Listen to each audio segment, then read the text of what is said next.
It's officially summer and the temperatures, well, they've been increasing.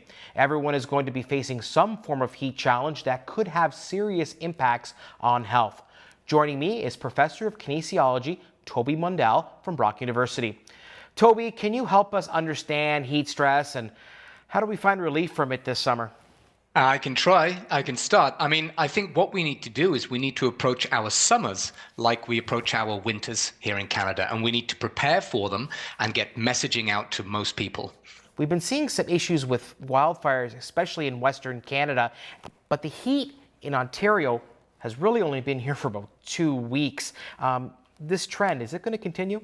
It is, unfortunately, and what we're going to see is more heat waves, more frequent and probably more intense. And what we've seen here in Ontario in particular is we've gone from winter to a very warm spring and then all of a sudden summer heat, and it doesn't help prepare us at all.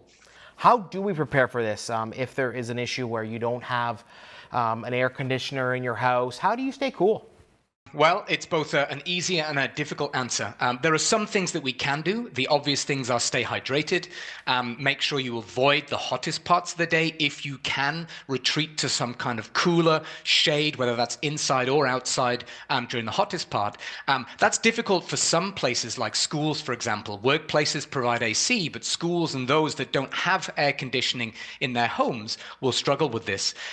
Simple things that we can try and do, blinds or shutters to shut out the warmest sunlight. We can, when it's cooler, open the windows for some cross breezes. We can make use of things like cold showers, or also before bedtime, use cold compresses, wet, cold towels, put them on your face, on your neck, hands, feet. Some of those will help. Toby, heat stroke is the worst, so what are some signs that your body's telling you that it's too hot?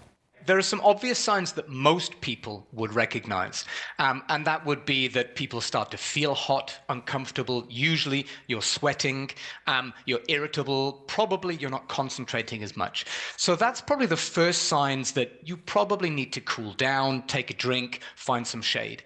It's that next stage that people struggle with, because what you would tend to find is that you stop sweating, you become a little bit paler, your skin becomes cool to touch, and it's the same kind of thing as we get with a fever.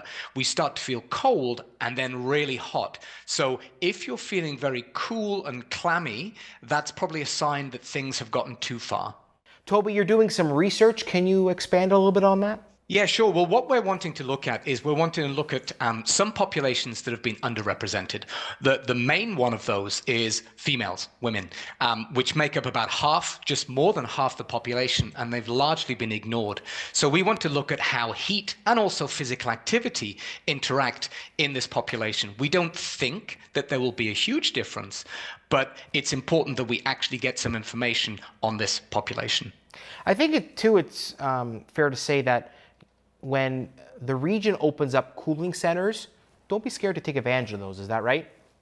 That's right, although my first question would be, how do people find out about those? And I'm not sure. I know that in the US, for example, they have cooling centers left, right, and center. I know here in the Niagara, it's something that I've not seen advertised. There are, of course, vacant spaces that are suitable for cooling centers. We have particular people that might want to make use of those, homeless people, those that are from a lower socioeconomic group. But yeah, my first question would be, how do they find out about that? Well, I would say you can go across the street and ask the region if you're at the university, but I don't think you're going to be doing that. Is that right? Is there a big sign that's going to be coming up on the front door? What do you think is the answer to that?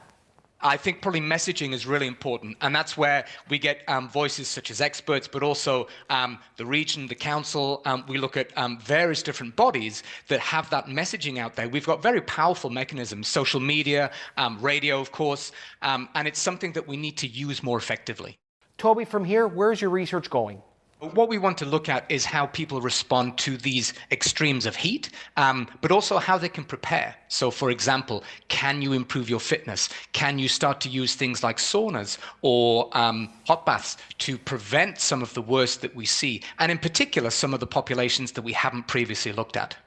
Toby, stay cool this summer, my friend. Thank you.